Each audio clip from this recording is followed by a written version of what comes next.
이번에도 질문이 왔습니다. 대기업 입사 방법에 대한 의문과 정보 보안의 전망에 관해 질문드립니다. 안녕하세요. 저는 웨이팅 후 팀노바에 들어갈 날을 고대하고 있는 김태훈이라고 합니다. 비전공자인 저에게 아직은 미지의 세계인 개발자로서의 삶을 기대하며 여러가지 정보를 접하던 중 몇 가지 궁금증이 생겨 이렇게 메일 드립니다. 1번 대기업 입사 테스트 방법인 코딩 테스트 및 알고리즘 테스트의 실시 이유 및 입사 이후 그 개발자의 효용성. 몇몇 대기업의 경우 요즘 개발자 1차 테스트가 블라인드 형식으로 코딩 테스트 또는 알고리즘 문제풀이로 이루어진다는 걸로 알고 있습니다. 제 개인적인 견해지만 그 방법에 대해 부정적으로 보고 있는데요. 이유는 팀노바 설계 기간이 사람마다 다른 것처럼 어떤 문제에 대한 접근 방식을 생각하고 푸는 시간 동안 개개인마다 차이가 있다고 생각하기 때문입니다. 맞아요. 대기업 입사 테스트와 같은 방식은 주어진 시간 안에 현재 가진 모든 것을 쏟아붓는 순발력 테스트라고 생각하기에 개인의 기량을 파악하는 데는 무리가 있다고 생각합니다. 되게 정확하게 보고 계세요. 그러니까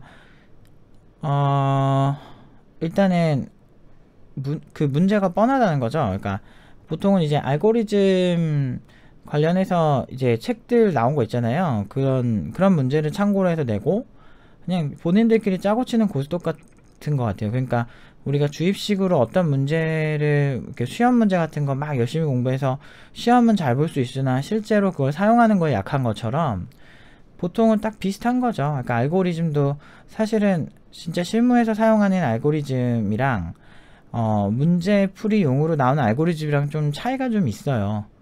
그래서 저는 개인적으로 그런 알고리즘 문제풀이 방식이 꼭 좋은 건 아니라고 생각을 하고 있고, 예전에는 실리콘밸리에서도 그런 걸 굉장히 많이 권장을 했었는데 실제로 요즘 이제 스타트업이나 많은 기업들의 알고리즘 테스트 자체를 하지 않는 경우가 더 많은 것 같고, 그리고 이제 실리콘밸리를 우리나라에서 많이 따라 하다가 단순히 그 실리콘밸리에서는 조금 복합적으로 보더라고요. 그러니까 알고리즘 자체도 어떤 문제풀이처럼 외워서 할 수 있는 비슷한 유형의 문제를 계속, 그러니까 해커도요, 워게임이라고 해커들마다 그 해킹하는 게임을 하는 그런 사이트들이 있어요. 그래서 거기서 워게임 하는 거랑 실제 뚫리는 거랑은 좀 다른 편이거든요, 실제로. 그래서 실제 해킹과 어떤 그런 워게임 같은 걸로 할 수 있는 한계는 분명히 존재하죠. 물론 안 하는 것보다 하는 게 좋죠. 근데 그 시간은 저 같은 경우는 그래요. 그 시간에 그거 안에 다른 게 낫다는 그 생각이고, 그리고 비전공자시면은 어차피 지금 보시면 코딩 테스트 통과하면 비전공자인데도 막 대기업 들어갈 것 같아도 결국에는 블라인드 테스트 한 다음에 결국엔 이 사람이 어느 학교 출신, 어떤 개발자인지 보는 시간이 분명히 존재하죠. 그때 이제 비전공자, 그러니까 저는 대기업에 비전공자 개발자가 쉽게 들어가는 걸 본 적이 없어요. 그 보통 비전공자인 개발자 들어가는 시나리오는 보통은 어느 정도 이 사람이 너무 괜찮을 때 그렇게 신입으로 들어가는 경우밖에 없을 거고, 보통 경력자 되면 그 전 회사 경력 때문에 이 사람 괜찮다 보고 기회를 주긴 하더라고요. 그래서 팀노바 내부에서도 바로 대기업 들어간 친구들 보면 뭐 고려대거나 아니면은 그 회사의 알고리즘 테스트를 통과해서 바로 대기업에 들어간 친구가 2명 있죠. 물론 둘 다 이제 수료를 하진 못해서 중도 포기자긴 한데 두 사람 다 뭐 그랬었어요.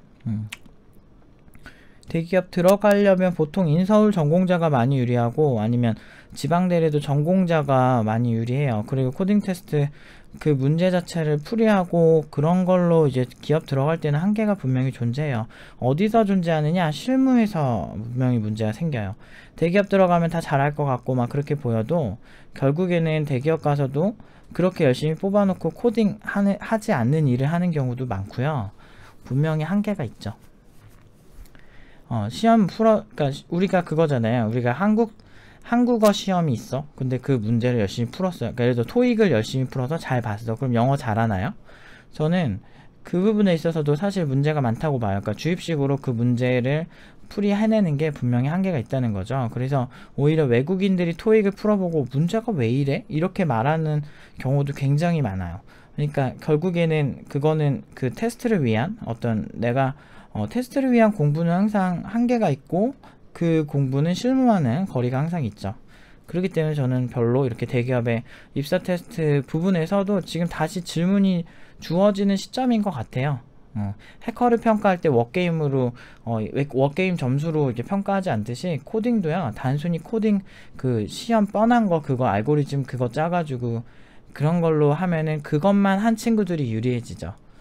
근데 그렇게 해서 들어간다고 한들 글쎄요, 한계는 명확하거든요. 오히려 머릿속에서 그리는 능력이 굉장히 중요해요, 개발할 때는. 그리고 왜 버그가 났을까에 대한 추론도 굉장히 중요하고, 그런 생각이 있으면 장기적 설계가 가능하기 때문에, 그러면은 확실히 회사 가서도 일도 정말 소위 이제 빠릿빠릿해. 기초공사가 잘 돼 있으면 건물이 탄탄한 것처럼 코드도 똑같아요. 처음에 짤 때 구조를 어떻게 잘 짜느냐에 따라서 굉장히 유연해질 수 있어요. 그러니까 실제로 서비스를 하다 보면 이 서비스의 니즈가 굉장히 다양하기 때문에 어떻게 바꿔도 유연한 소스들도 있어요.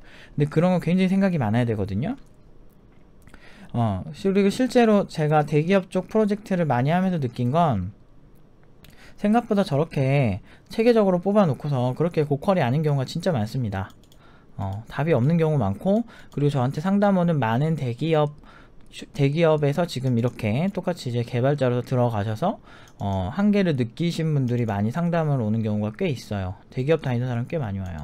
상담도 옛날에 되게 많이 왔고요. 아무튼 대기업 개발자들이 그렇게 대단하면 중소기업에 있는 개발자들이 대기업으로 가면 안 되는데, 사실은 IT 업계 경력자로 대기업 가는 건 그렇게 어렵진 않거든요.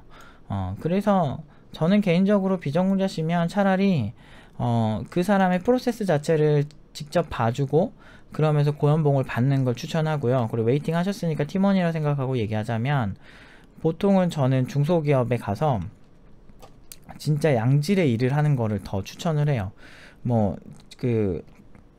팀노바에 최근에 이제 사천으로 이제 외국계 기업에 간 친구의 친구가 지금 N사에서 일을 하는데, 지금 업무가 댓글팀에서 일을 해서 좀 아쉽다라는 얘기를 들은 적이 있어요. 그러니까 댓글이라도 사실은 이게 막 크게 만들고 이런 것보다는 보통 좋은 양질의 일은 선배들이 다 하고, 자기에게는 좋은 일이 안 온다, 그래서 조금 고민이다, 이런 친구도 있어요.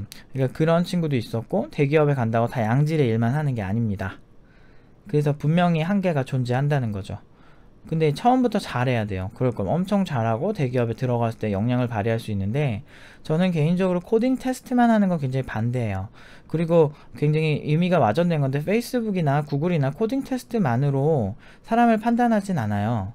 오히려 굉장히 그때 나온 질문들 보면 코딩적인 거라기보단 이 문제를 던져놓고 이걸 당신은 어떻게 해결할 거예요? 라는 그 과정을 보는 것 같더라고요. 그래서 그 질문들을 이렇게 의미심장해 보면 한국형 코딩 테스트와는 조금 다른 방식의 코딩 테스트를 하는 모습들을 많이 보고, 실제로 코딩 테스트를 하지 않는 회사들도 굉장히 많고, 그 사람이 가진 프로세스와 경험, 그리고 이 사람이 어떤 걸 어떻게 해결해 왔는지를 보는 그런 회사들도 존재해요. 그래서 굳이 대기업을 가야 하신다면 코딩 테스트를 준비하는 게 맞아요. 왜냐, 일단 우리나라 대기업이 그러니까. 하지만 대기업이 나중에 가도 상관없다, 나의 목표는 대기업이지만 나중에 가도 상관없다라고 하면, 경력자로 가셨을 때는 코딩 테스트에 좀 더 자유로워질 수 있죠. 물론 경력자도 코딩 테스트를 보는 경우가, 그런 회사가 있긴 있어요. 근데 그럴 때는 확실히 경험이 기반이 쌓였기 때문에 코딩 테스트 준비해도 잠깐 준비하면 좋은 점수 낼 수밖에 없죠. 아무튼 저는 코딩 테스트에 대해서 굉장히 회의적인 사람이고 별로 좋아하지 않아요. 그리고 제가 뽑을 때도 코딩 테스트보다는 그 사람의 경험, 그리고 그 사람이 이 포트폴리오, 그리고 이걸 만들 때 어떤 생각을 했고 어떤 부분이 디테일이 좋냐 라는 걸 많이 봤죠.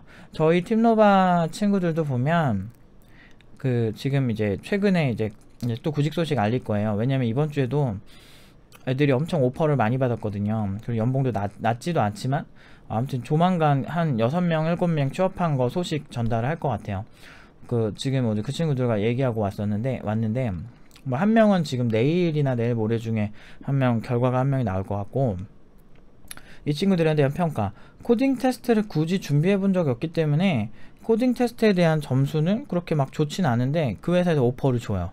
왜 그럴까요? 이 사람이 기술에 대한 기술적 디테일 부분, 수업 때 준비했던 것들, 그 부분이 굉장히 훌륭하기 때문이에요. 어떤 친구는 학원을 다녔다고 얘기를 이제 뭐 하잖아요. 어느 학원 다녔냐 뭐 이런 얘기를 떠나서 그냥 학원 다녀서 공부했다 이러니까, 그중에서 어떻게 이렇게 정말 이렇게 디테일도 훌륭하고 어떻게 이런 학원이 정말 대단한 것 같다라고 할 정도로 굉장히 보고서 현재 트렌드를 보고 있는 현업 개발자들이 굉장히 놀라는 경우 굉장히 많았어요. 그게 이제 팀노바 구직에서는 일상이에요. 제가 이 말하면은 또 막 광고한다 막 이렇게 생각하실 수도 있는데 사실이고, 저는 늘 사실만을 얘기해왔고 그렇게 얘기를 했는데, 그냥 그런 결과가 평균보다 너무 높은 수치를 윗도니까, 뭐 연봉도 그렇고 회사 복지도 그렇고, 그러니까 보통은 사람들이 잘 안 믿는데, 실제로 팀노바는 굉장히 많은 친구들이 수료하고 이번 주도 평균 한 친구당 한 두세 개 정도 회사 붙고 고민하다가 거절한 친구들이 많거든요. 조금 아쉬워서. 돈은 맞춰주는데 이제 뭐 내부의 문화가 좀 안타깝거나 좀 권위적이거나 이런 회사들이어서 이제 이번 주는 깐 친구들도 있고, 어떤 친구들은 면접 제의가 막 30개 막 40개씩 왔어요. 더 컨트롤이 안 될 정도로. 그래서 추석까지 면접이 꽉 찼어요. 그래서 추석 이후에나 면접을 볼 수 있는 친구가 2명이나 있어요 지금. 3명, 거의 3명 가까이 있어요. 그리고 다음 주에 막 면접 9개 잡힌 애들도 있고, 장난 아니에요 지금. 팀노바가 시간이 지날수록 더 굉장해지고 있고, 많은 회사들에서도 개발자 좀 소개시켜 달라고 지금 거의 한 달에 한두 기업, 저희가 굳이 광고한 적도 없는데, 저희는 원래 구직도 다 중요한 거고 앞으로 먹고 사는데 필요한 능력이기 때문에 구직도 굉장히 신중하게 하나의 커리큘럼이라고 보고 있거든요. 그 구직 과정에서 배울 수 있는 게 정말 많아요. 그리고 그 과정을 배울 수 있는 거는 당연히 제가 많이 해봤기 때문에 제가 많은 거기에 진리들 알려주죠. 근데 그렇게 하는 애들 왜 이렇게 사랑을 받을까요?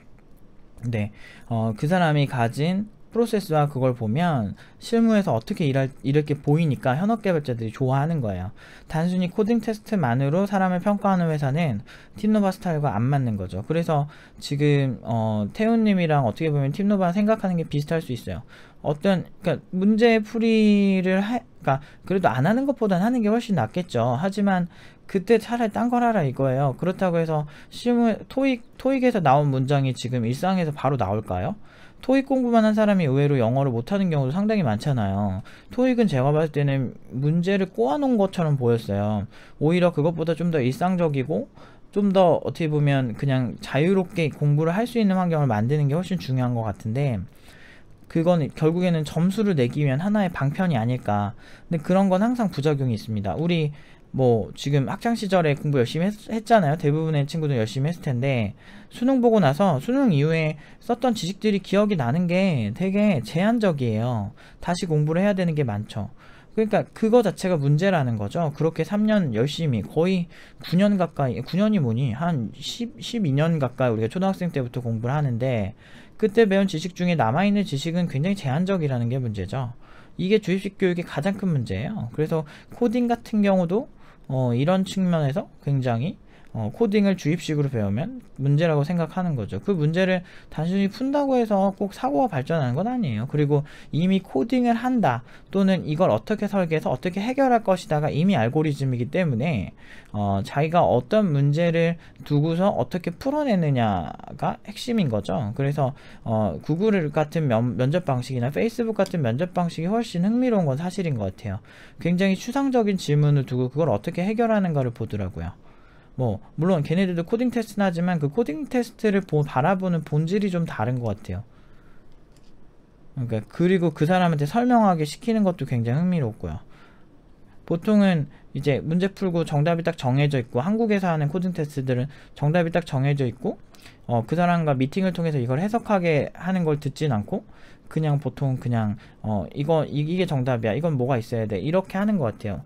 뭐 최근에도 어떤 친구가 벡터 관련해서 질문을 받았는데, 뭐 벡터에 뭐가 있고 뭐가 있는데 요게 빠지면 안 된다, 이런 식으로 보는 것 같아요. 근데 지금 벡터 자료구조 알고리즘을 설명할 거면 자료구조 수업을 듣고 온 애들한테만 뽑든가. 물론 벡터를 이해 못한다고 해서 개발자로서 역량이 없는 건 아니에요. 물론 그 친구가 그 코딩 테스트를 다 하긴 했지만, 한편으로는 이런 거를 굳이 이런 걸로 내야 돼? 자료구조 그럼 외우면 되는 거야? 요새 벡터 그냥 안 써요. 오히려 변형된 벡터나 변형된 자료구조를 훨씬 많이 쓰죠.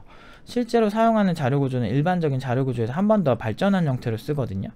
그런 건 또 어떻게 설명하라고. 근데 중요한 건 이 자료구조가 이런 형태라는 거를 이해하는 게 중요한 거죠. 그러니까 요리사는 일단은 맛있는 음식을 만들 수 있으면 되는 거예요.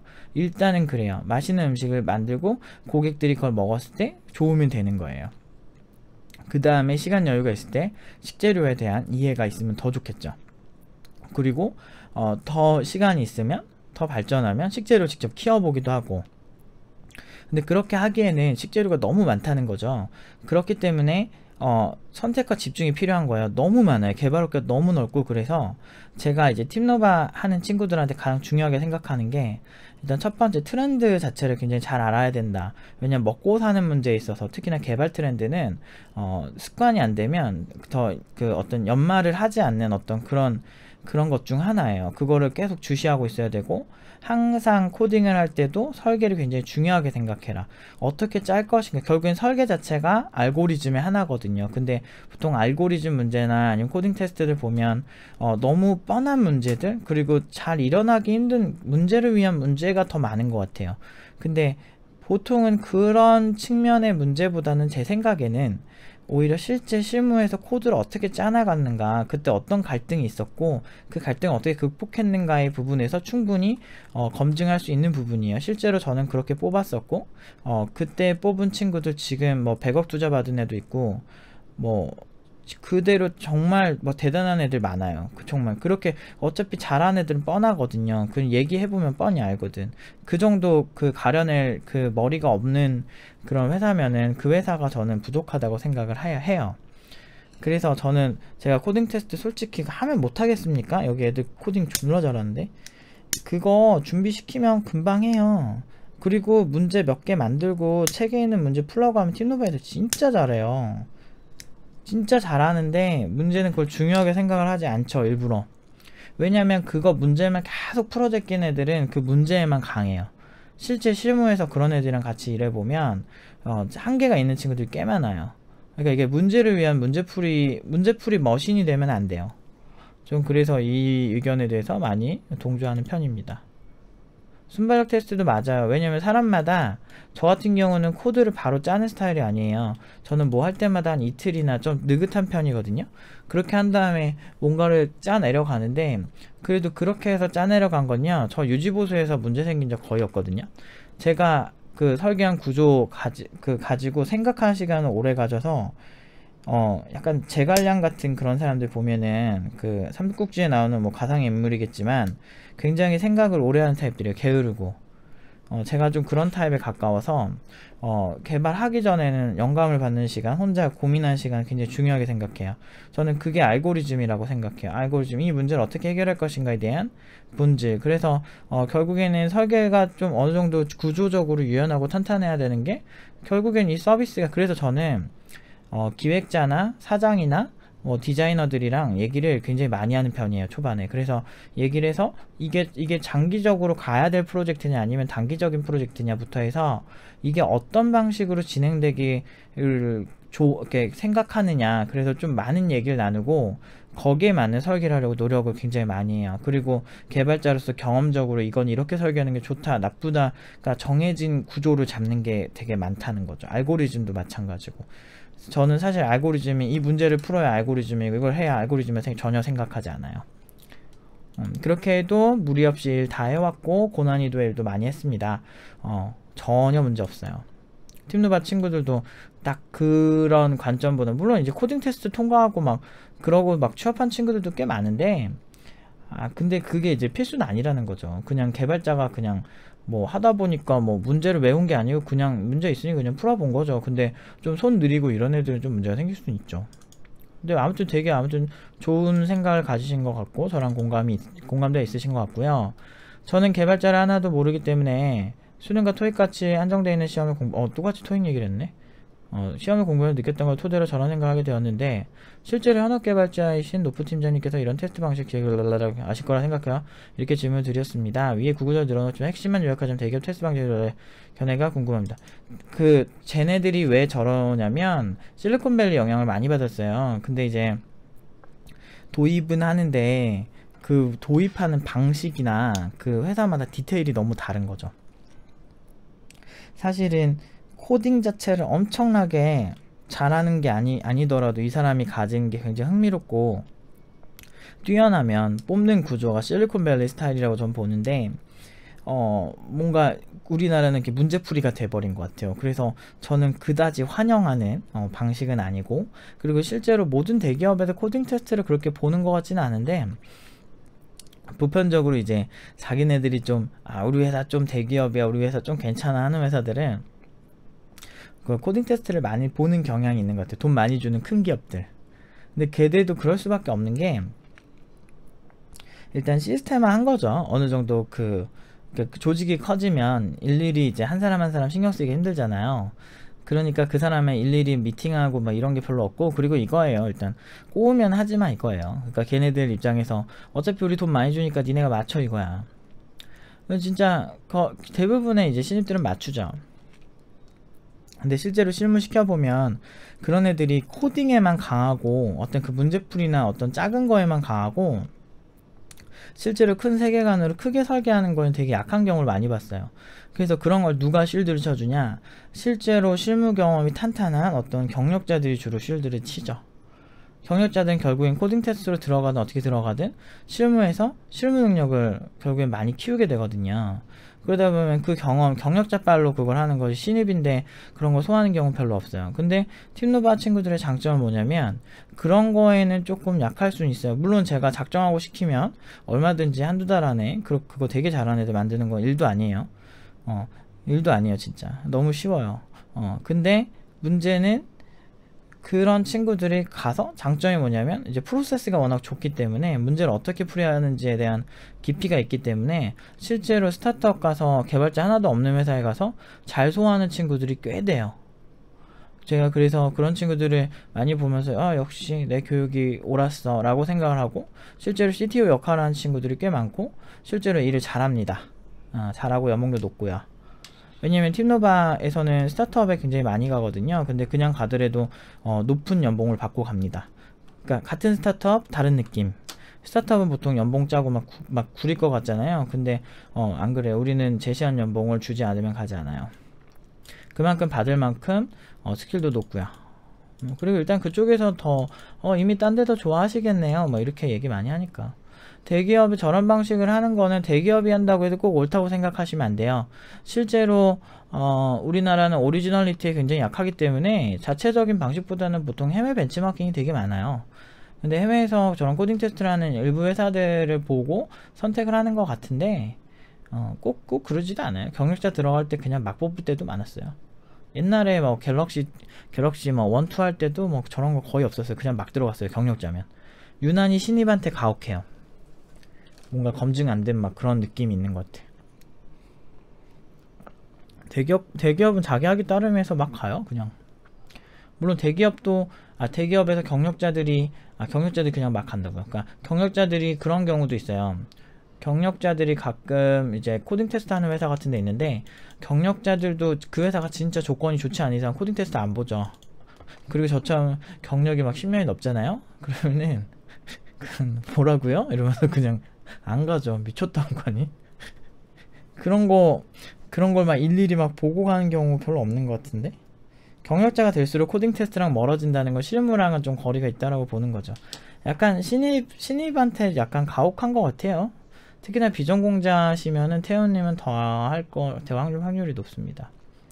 저는 별로 대기업 테스트 방식에 동의하지 않아요. 그래서 저는 심지어 인서울 전공자고 대기업 충분히 갈 수 있을 만한 실력을 가진 친구들한테도 중소기업에서 알짜 중소기업 가서 좋은 일을 하라고, 양질의 일을 해서 거기다 닭의 머리를, 그러니까 용이랑 닭이 있어요. 근데 닭한테 가도 뇌도 있고, 닭은 입도 있고, 닭도 위도 있고, 작지만 발도 있고, 모든 신체 장기가 작지만 있을 건 다 있다는 거죠. 그래서 작은 기업이라고 해서 그런 어떤 모든 그 신체가 움직이기 위한 그게 다 있는 거예요.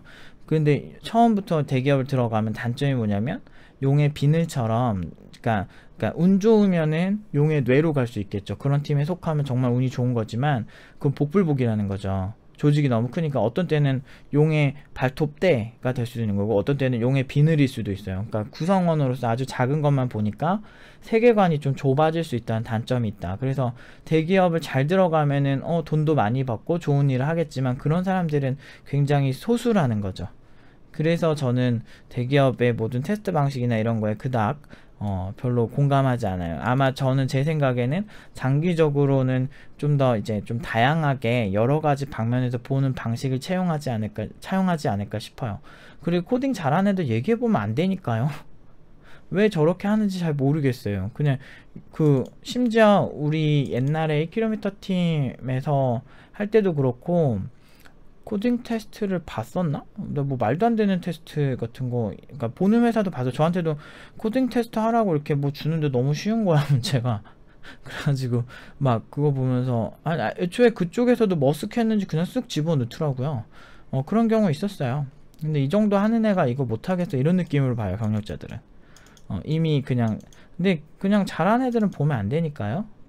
코딩 테스트를 뭐 그렇게 해야 되나? 라는 느낌이 아직도 커요. 근데 조직이 크니까 그 나름대로 이제 관리가 힘드니까 시스템을 만들어 놓은 거 아닐까요?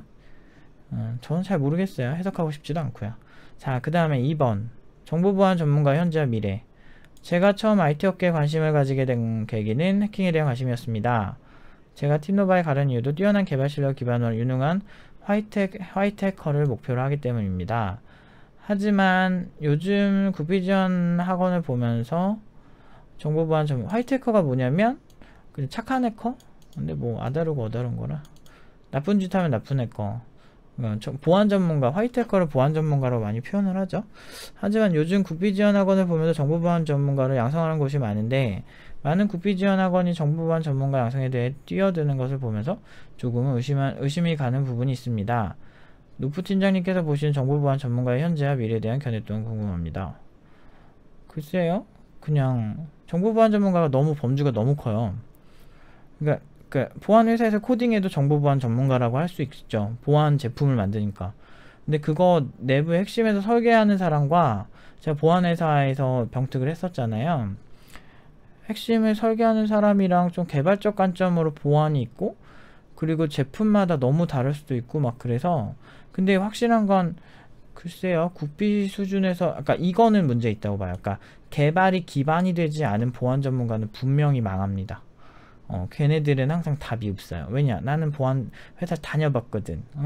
나름 웹방화벽 국내 점유율 1위라는 회사에 다녀봤는데 개발이 기반이 안 되면 한계가 있어요. 특히나 보안의 핵심은 물론 보안이 여러 가지 문제가 있겠죠. 뭐 보안도 범주를 넓히면 바이러스까지도 갈 수 있겠지만 그걸 떠나서 아주 기본만 보더라도 기본적으로 내 컴퓨터의 외부에서 침입을 한다라는 가치로만 봐도 외부에서 침입을 하기 위해서 네트워크 기술에 대한 이해가 있어야 되는데 네트워크 프로그래밍을 하지 않고 어떻게 침입을 하는지를 어떻게 알아요. 그렇기 때문에 그러니까 굉장한 이런 거예요. 약간 내가 건축을 해서 집을 짓는 법을 아는 거야, 나는. 그러면 내가 집을 짓는 법을 아는 상태에서 열쇠를 이렇게 달았어요, 내 문에. 그러면 열쇠가 어떤 원리로 동작하는지도 내가 다 알고 이 상태에서 보안을 공부하면 쭉쭉 들어와요. 그러니까 지금 팀노바 친구들한테도 팀노바 수료자 친구들도 보안회사 간 친구들 있는데 금방금방 해요. 가서 새로운 개념 모르는 개념 금방금방 공부하고 뭔가 공부하려면 그 뿌리가 있어야 돼요. 개발적으로 해석해내지 못하면 그 머릿속에서 보안 관련 지식들이 겉돌아요. 겉돌면 어떻게 되냐면 답이 없어져요. 저는 이렇게 머릿속에 겉도는 사람들 별로 안 좋아하거든요. 그러니까 명확하지가 않잖아요. 근데 지금 보안만 가르쳐도 된다? 이거에 대해서 솔직히 제대로 하는 사람들 입장에서 보면 다 코웃음 칠 거예요. 개발이 베이스가 되지 않은 저거는 전형적으로 학생들을 유치하기 위해서 왠지 해커 멋있잖아. 그거 유치하기 위해서 툴 사용법 위주로 가르쳐주는 곳 이론적인 거 알려주고 툴 사용법 위주로 말하는데 이제 개발이 안 되면 해석 안 되는 거 너무 많아요. 그리고 유능한 보안 전문가 또는 그 해커들이 가진 특성이 뭐냐면 진짜 개발 정말 잘해요. 그래서 유능한 해커가 되기 위해선 개발도 잘해야 되지만 보안에 대해서 잘해야 되고 네트워크도 잘해야 되고 컴퓨터 시스템에 대해서 굉장히 잘 알아야 되고 개발은 당연히 잘해요. 뭐 이런 애들 되게 많아요. 진짜 잘하는 애들 보면 내가 안드로이드 안 해봤는데 뭐 어때? 그냥 했지 뭐 이러면 금방금방 뚝딱뚝딱 만들어 해킹 툴 딱 만들어 와요. 막 이런 애들도 있고 진짜 개발 잘해요. 그래서 보안 전문가가 우리나라에서는 평균 연봉이 높진 않지만 저는 가진 스킬 대비는 저평가 받는다고 생각하는 사람 중 하나가 보안 전문가예요. 그래서 일단 개발 잘해야 됩니다. 무조건. 진짜. 특히나 이제 팀원이 이제 되시려고 웨이팅을 하셨으니까 하는 말인데, 진짜 냉정하게 말씀드려서 개발 못하는 해커는 진짜 다 겉핥기고, 개발 모르고 해킹을 한다 자체가 완전 넌센스예요. 왜냐, 이게 그때그때 개발 공식이 생겼으면 자기가 직접 뚫어야 되거든요.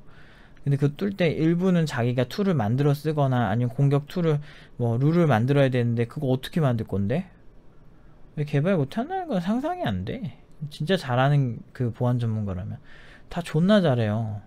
개발 없고 베이스만 있고 이름만 구구절절 읊는 애들, 제 허접한 거 티 다 나서 그런 애들 일하는 거 보면 아주 그냥 답답해요. 그냥 옆에서 보면. 옛날 생각나서 얘기한 거니까. 아무튼 개발이 베이스가 안 되는 해커는 겉핥기다. 이거는 거의 저의 진리 얘기니까 팀노베 오신 이상은 개발 존나게 잘해서 좋은 개발 전문가 되셨음 하네요. 진짜 아무튼 개발 알아야 돼 무조건. 그리고 팀노바에 오신 걸 좀 잘한 게, 보통 이제 네트워크 프로그래밍이랑 클라이언트 프로그래밍이랑 이런 거를 저희처럼 복합적으로 섞어서 알려준 데가 없어요. 근데 저희는 기본적으로 다 섞어서 알려준 이유가 이제 보안적인 측면도 있기도 하고, 네트워크 기술의 이해와 클라이언트 개발의 이해, 그 여러 가지 클라이언트와 서버의 개념 뭐 이런 거에 좀 집중하기 때문이에요. 그리고 보통 많이 털리는 대상 중 하나인 데이터베이스도 공부를 많이 하고, 그래서 되게 복합적으로 이렇게 총체적으로 다 훑는 편이라 아마 잘 오시긴 했어요. 그리고 보안 쪽으로 빠질 거면 뭐 기갱현 팀장님이랑 얘기를 잘 하셔서 응용 2단계를 진행하셔도 좋을 것 같아요. 아무튼 보안 전문가 꿈이라면 대기업도 바로 가는 경우가 있는데, 그것도 해킹 쪽은 더 냉정하더라고요. 그 실력에 있어서 좀 냉정한 것 같아요. 그래서 좀 대기업 해킹팀은 그래도 나쁘지 않은 게, 보안팀이 이제 좀 크잖아요. 시스템이 커서 그 부분에 있어서는 방어 대상이 크고 크리티컬 할수록 더 촘촘한 보안 프로세스를 가지니까 그런 점에 있어서는 대기업이 나쁘진 않을 것 같긴 하네요. 근데 보통 비전공자를 처음부터 막 뽑는 경우는 없어요. 그리고 보안 전문가는 이런 프로세스를 안 뽑아요. 보통 개발을 하면서 제가 추천하고 싶은 방법은, 일단은 이 얘기는 하면 안 되겠다. 말 못하겠네요. 그러니까 나중에 그 응용 2단계에 올라오셔서 취업할 때 저한테 얘기를 해주세요. 그러면은 제가 제 나름대로 설계를 해드릴게요. 컨설팅은 직접 해드릴게요. 그러니까 지금 태훈 씨가 지금 지금 이 상태에서 물론 개발을 잘한다고 전제를 깔고 할 수 있는 방법들이 여러 가지가 있거든요. 보안 전문가가 되는 방법들이. 보안 전문가 된다기보다는 좀 현명하게 지금 현 시점에 맞게 헤쳐나가는 방법들이 몇 개가 있어요. 아무튼 그때 얘기해 줄게요. 그리고 제가 태훈님을 직접 본 적이 없기 때문에 그 방법이, 그 컨설팅이 먹힐까 안 먹힐까는 명확하게 말하기는 힘들 것 같아요. 아무튼 괜히 지금 너무 오래 찍었네요. 아무튼 여기까지 할게요.